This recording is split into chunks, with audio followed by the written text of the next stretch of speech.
then you wouldn't have the evaporation. Jason Hensel, chairman of BREDS, the Treasure Beach Foundation, and I really want to publicly thank you, Dr. Blake, for the support that we've received from the SDF in the amount of $4.4 million, which we took to establish an irrigation well and also to buy a solar irrigation system. This has greatly enhanced the quality of the grounds here at the Treasure Beach Sports Park, and it's something that we really want to thank the SDF for. A lot of grounds in Jamaica do not have irrigation, and when they're used, they turn into dirt very quickly. So I really want to publicly thank you and say that we hold this up as a model for public-private sector partnership, and SDF are definitely fulfilling their mandate, and it's something we want to sing from the hills. Well, this is something that we had no difficulty in supporting, really, because we think the model here for sports tourism is a very good one, and that we should try and duplicate and replicate across the island. Because if the private sector takes the lead and the government in the background supports, then we can really go far as a nation. And as you said, the irrigation system here is essential, because when you have a field and you don't have the facilities to keep it green and wet, then you are going to lose that field very soon. And far too many of our youths play on dust bowls, which is really not good. And I note you mentioned that HART NTA is going to be helping in a facilities management and preparation of fields.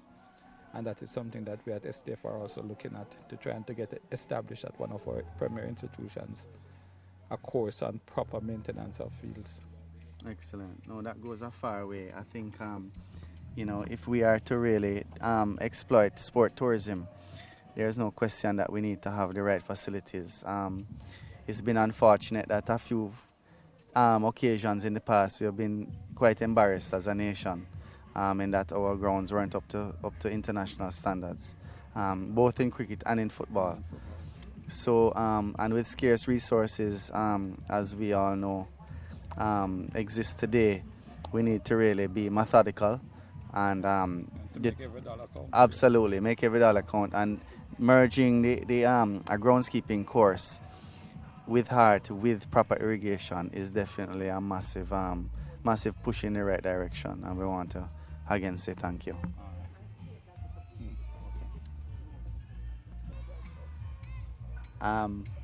We want to thank the Sports Development Foundation for funding the well and the irrigation pumping system here at the Treasure Beach Sports Park.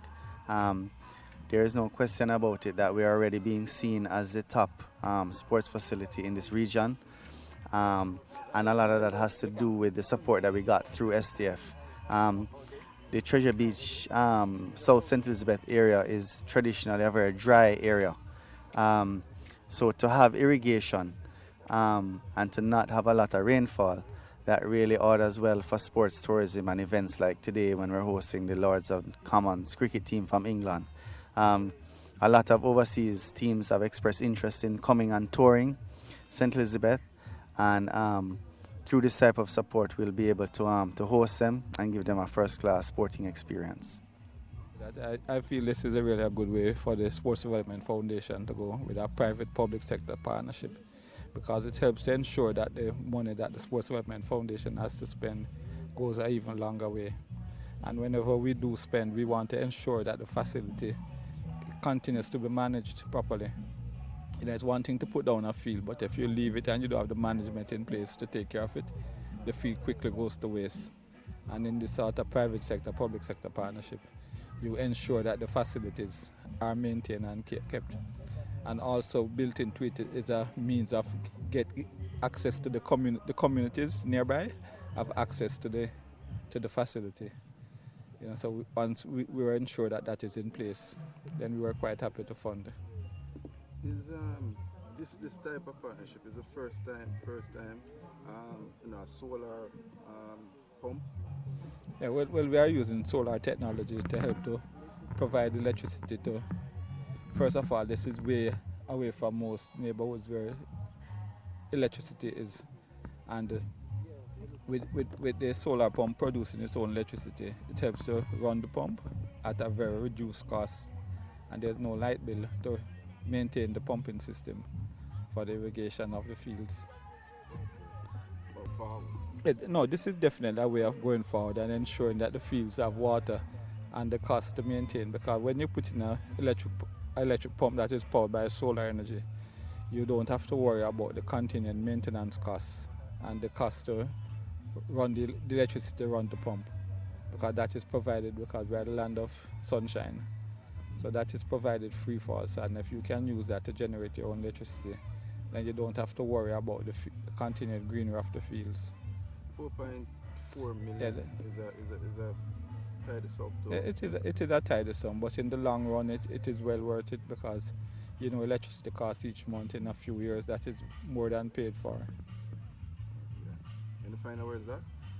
No, well, I think I see something in progress that down the road, and based on the visions of the founder and of the Birds Foundation, this is going to provide a real sports park for the people of St. Elizabeth.